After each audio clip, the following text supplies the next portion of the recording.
प्यारे दोस्तों, मैं निर्भय sir, founder of JVM academy, आप सभी का जेवीएम एकेडमी में स्वागत करता हूं। दोस्तों, आज की इस लेक्चर वीडियो में हम लोग माइक्रो ऑर्गेनिज्म का एक टॉपिक है फंगी, उसके बारे में जानेंगे, समझेंगे और सीखेंगे और एक एक टॉपिक को अच्छे तरीके से समझने का कोशिश करेंगे। चलिए इसी शब्दों के साथ चलते हैं और फंगी के बारे में कुछ जानने समझने का कोशिश करते हैं।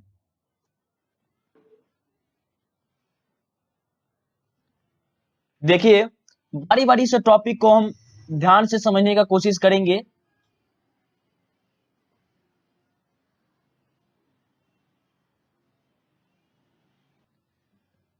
देखिए, हमारे पास पहला टॉपिक आ चुका है फंगी, यानी study of fungi is called mycology. पहला पॉइंट को समझने की कोशिश कीजिएगा। स्टडी ऑफ फंगी, आप जब फंगी के बारे में स्टडी करते हैं तो उस प्रोसेस को हम क्या बोलते हैं? माइकोलॉजी बोलते हैं, याद रखिएगा। Study of fungi is called mycology. इसके बाद अगला पॉइंट को समझने की कोशिश करते हैं हम। Fungi are plant like non green multicellular organism.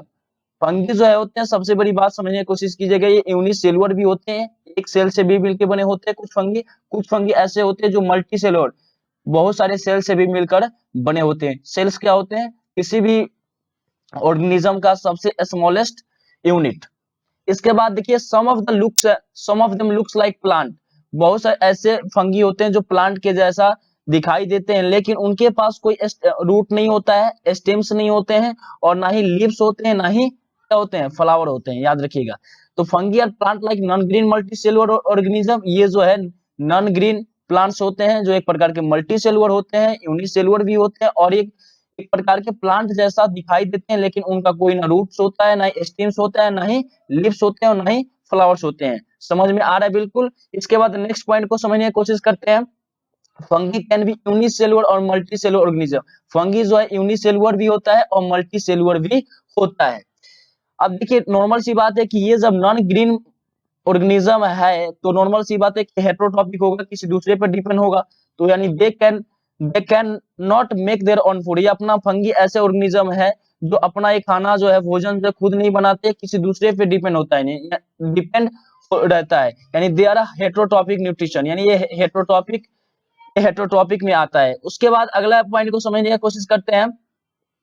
Some fungi like yeast are unicellular, while others like mushrooms, penicillium, toadstools, sponge fungi, molds and mildews are the multicellular। ये सब कुछ फंगी के आपके एग्जाम्पल हैं, इसमें आपकी ईस्ट जो है यूनिसेलुलर है, अदर मशरूम हो गया, पेंसिलियम है, ये सब कुछ फंगी के एग्जाम्पल है।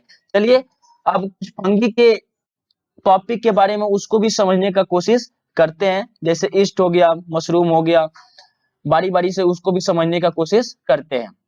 उम्मीद करता हूं कि ये सब चीज आपको समझ में आ रहा होगा और लाइक शेयर करना, सब्सक्राइब करना ना भूलें। देखिए, यहाँ पे कुछ जो है मैंने आपको एक पिक्चर के थ्रू जो है, वैसे जब हम डिटेल्स में पढ़ेंगे तो दिखाएंगे। जैसे मशरूम हो गया, इसके बाद देखिए अलग अलग मैंने फंगी के बारे में, स्पंज फंगी हो गया, ये पेंसिलियम फंगी हो गया, मैंने कुछ फिगर यहाँ पे दिखाया है। चलिए अगले पॉइंट पे चलते हैं, अच्छे तरीके से उसमें भी समझने की कोशिश करेंगे।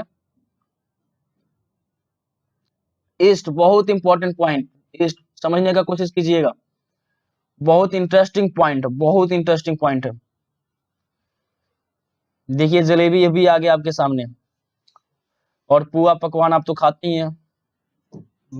देखिए, समझने की कोशिश कीजिएगा। ईस्ट जो है एक ऐसा यूनिसेलुलर फंगी होता है जो ये किसी सब्सटेंस को क्या करता है? फुलाने में मदद करता है। इसका टीनी यूनिसेलुलर और fungi, they are lives in colonies में रहते हैं और ये they are very in size and spherical and cylindrical shapes, यानी साइज में बहुत कम होते हैं और ये एक प्रकार के स्पेरिकल और सिलिंड्रिकल शेप में रहते हैं। इसका इस्तेमाल कहाँ पे किया जाता है? It is also use to manufacturing wines and beers, यानी शराब और बियर्स बनाने में भी इसका ईस्ट का इस्तेमाल किया जाता है।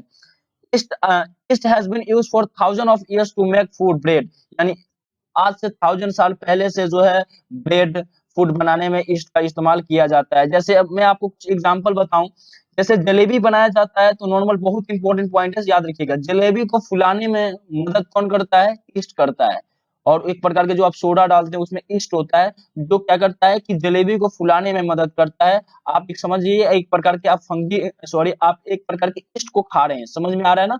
जैसे पुआ है, पुआ को भी बनाने के लिए नॉर्मली उसमें हम ईस्ट लगाते हैं, जो उसको फुलाने में मदद करता है। ये आपका फंगी का जो है, ये आपका ईस्ट का जो है, मैंने इमेज दिखाया है, ये इमेज जो है ईस्ट का इमेज है। इसके बाद उम्मीद करता हूं कि ये ईस्ट के बारे में आप लोग समझ गए होंगे। चलिए नेक्स्ट पॉइंट को भी समझने का कोशिश करते हैं।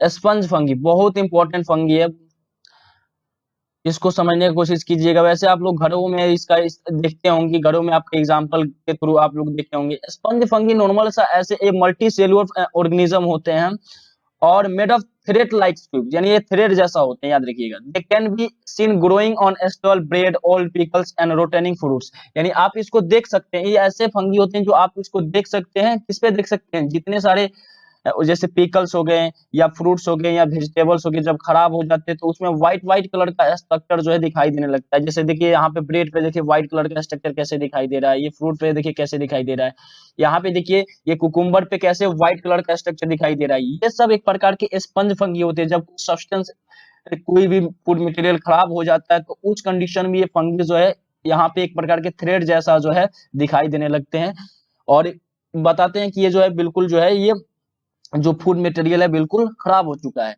ये आपका था स्पंज फंगी। चलिए नेक्स्ट फंगी के बारे में भी समझने का कोशिश करते हैं। उम्मीद करता हूं कि सब कुछ आपको समझ में आ रहा होगा। समझ में आ रहा है तो बिल्कुल लाइक शेयर सब्सक्राइब करना ना भूले, ताकि आपको जितने सारे वीडियो मैं चैप्टर वाइज बना रहा हूं ताकि आप सभी के पास पहुंचे। देखिए अगला पॉइंट को समझने की कोशिश करते हैं। पेंसिलियम फंगी बहुत इंपॉर्टेंट पॉइंट है, बहुत इंपॉर्टेंट पॉइंट। देखिए पेंसिलियम फंगी का मतलब ये होता है कि नॉर्मल सी बात, ये भी एक प्रकार के फंगी है, यानी penicillium fungi are the major importance in the natural environment as well as food and drugs production. Drugs production के लिए ड्रग्स बनाए जाते हैं, फूड के लिए भी पेंसिलियम पेंसिलियम फंगी का इस्तेमाल हम करते हैं। Some members of genius produce penicillin molecules as well as the antibiotic. बहुत सारे देखिए पेंसिलियम फंगी का इस्तेमाल जो हम एंटीबायोटिक के तौर पे करते हैं, जैसे पोलियो का जो टीका बनाया जाता है, पेंसिलिन की जो टीका बनाई जाती है वो एक प्रकार के किसके लिए बनाई जाती है, एक प्रकार के वो एक प्रकार के मेडिसिन के रूप में एंटीबायोटिक है, जिसका इस्तेमाल जो है हम अपने बच्चों को जो नए नए जो शिशु जन्म लेते हैं उनको हम दिया जाता है। तो इसका सबसे पहले डिस्कवर जो करने वाले थे वो, उनका नाम था, साइंटिस्ट का नाम अलेक्जेंडर फ्लेमिंग नाम था उनका, याद रखिएगा बहुत इंपॉर्टेंट पॉइंट। ये आपका पेंसिलियम फंगी का कुछ इमेज दिया गया है, इसको ध्यान से देख लीजिए आप। इसके बाद चलिए नेक्स्ट फंगी के बारे में भी समझने का कोशिश करते हैं। अगला है मशरूम्स, बहुत इंपॉर्टेंट पॉइंट, मशरूम्स ध्यान से समझने का कोशिश कीजिएगा। Mushrooms this is the largest fungi, अगर बात किया जाए तो ये सबसे लार्जेस्ट फंगी होता है। You may have seen them, इसको आप देख सकते हैं, ग्रोइंग ऑन डिकेइंग फ्रूट्स और grassy grounds during rainy season.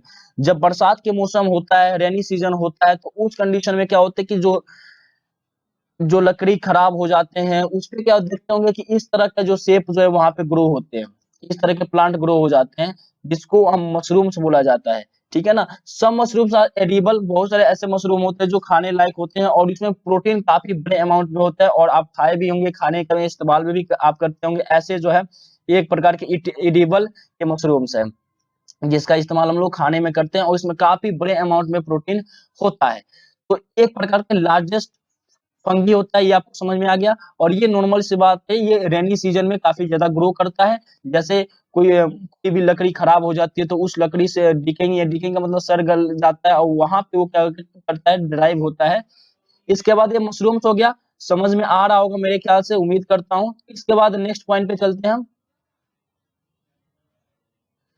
ये मशरूम्स का कुछ आपको मैंने एक प्रकार के ये फिगर दिखाया है, जैसे देखिए इमेज है जिसमें आपको दिखाया गया है कि कैसे ये जो है एक लकड़ी है वो खराब हो चुका है, तो वहां पे कैसे ये मशरूम जो है ग्रो हुआ है, और जितने सारे न्यूट्रिएंट्स जो है एक प्रकार के इसी इसी डिकेइंग वुड से ही ये ले पा रहा है, ये जो मशरूम्स है। उसके बाद चलिए उम्मीद करता हूँ ये सब कुछ आपको समझ में आ रहा होगा और ये लेक्चर वीडियो काफी अच्छा आपको लगा होगा। और ये सब टोटली जो है हमें ये लेक्चर वीडियो एक फंगी पे था। नेक्स्ट वीडियो में हम लोग एल्गे के बारे में जानेंगे, समझेंगे, सीखेंगे। और आप जितना वीडियो देखना चाहते हैं, क्लास 8 के जितने सारे वीडियो आप देखना चाहते हैं, प्लेलिस्ट में जाइए, एक एक वीडियो माइक्रो ऑर्गेनिज्म के, बैक्टीरिया, फंगी सब पे मिलेगा अच्छे तरीके से। Thank you for watching this video. मिलते हैं फिर नेक्स्ट वीडियो के साथ।